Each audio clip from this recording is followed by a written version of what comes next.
Interstellar took me a couple days to process after watching it for the first time.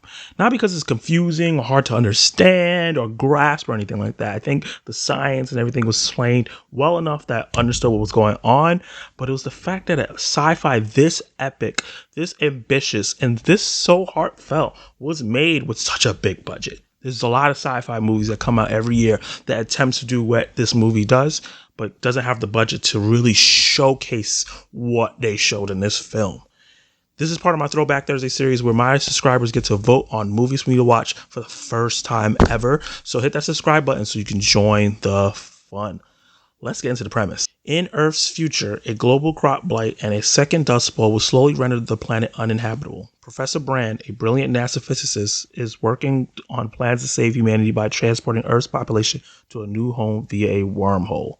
But first, Brand must send former NASA pilot Cooper and a team of researchers through the wormhole and across the galaxy to find out which of the 3 planets could be humanity's new home. An issue I've had with past Nolan films, even though the concepts are epic and the storylines are well written, is that the characters have always felt cold and stiff. Like chess pieces he's moving around a board to get to the next plot point. This time around, he wrote characters that feel warm, authentic, and feel so human. And no one in this movie exemplifies that more than Matthew McConaughey. His character Cooper is such a great leading man performance, such a great character in general. This man did an award-worthy performance. Tough, strong-minded, smart, but also very caring and vulnerable at the same time. I really enjoyed his way his character was set up, his character arc through the film, and I think Matthew McConaughey knocked it out of the park in every scene. The supporting cast are no slouches either. It's lined up with talented actors from Mackenzie Foy to Anne Hathaway. But who told this casting director to cast my boy Timothy Chalamet and the older actor to be Casey Affleck?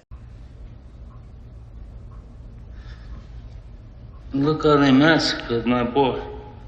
On a technical level, this movie is hitting on all cylinders. Hans Zimmer put his foot and his ass inside of this score, which is epic, chilling, haunting, and so emotional and moving. The cinematography and the camera work is amazing, capturing the dusty, desolate feeling of this future Earth really well, while also capturing the emptiness of space, but how it can be very claustrophobic while you're being in a spaceship. I think they did a really great job of having those juxtapositions lined up.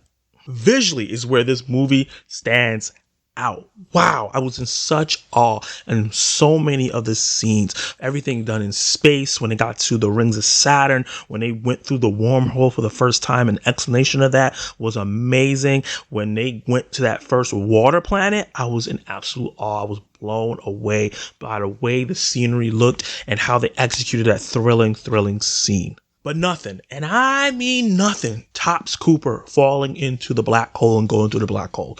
That was absolutely amazing, and it made it even more heightened to the fact that it was proven that Christopher Nolan predicted how a black hole looks years after this movie comes out by actual scientists. It blew my mind to find that out, and it just made the scenes even more special. It was just so mesmerizing, and I've never ever seen anything like that before. And while the visuals are amazing and it's so top notch, the story's no slouch either. This movie has a really great story about humanity, and there's a lot of sci-fi movies about humanity on the brink and there's going destruction, people being greedy. But the way it is depicted here feels so scarily realistic. From the failing crops to the dried up water to the unlivable air, all these things are things that we worry about in the real world that is real problems right now in 2023, but this movie was talking about them in 2014, and the drama between all the characters in this film made the movie feel really engaging while they already set the stakes and the desperation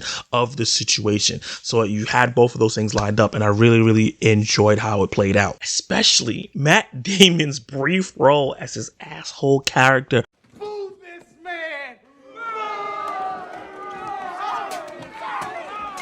Who just wanted all the glory and tried to doom humanity basically because of his selfishness, and just a real example of how certain people can just ruin things. When people have a positive outlook and trying to do something really positive in the world, we have somebody that wants all the glory and messes everything up. The last 40 minutes to an hour of this movie was thrilling, epic and cathartic. Really had my eyes welling up from the messages stopped being sent to Cooper, and we got switch over and see the kids get older and everything they're going through, thinking he abandoned them, finding out that Dr. Brand lied and he really sent them out there to set up a colony of these people and leave everyone on Earth behind, to Cooper finally making it back to his daughter to see her die, or see her before she dies. All that was so emotionally moving but epic at the same time. All this had me in an absolute chokehold. I was so immersed in the film, and then I had finally had that relief, that sigh of relief that brought me back down to earth when Anne Hathaway